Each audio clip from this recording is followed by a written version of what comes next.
Morris County in north central Texas, northeastern Hill County in central Texas, until 5 p.m.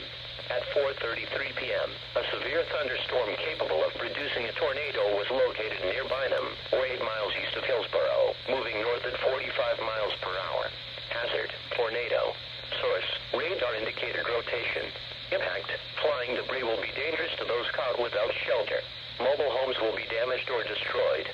Damage to roofs, windows, and vehicles will occur. Tree damage is likely. This dangerous storm will be near Italy around 4:50 p.m. Other locations impacted by this tornadic thunderstorm include Mertens and Milford. This includes Interstate 35 east between mile markers 374 and 394. Take cover now.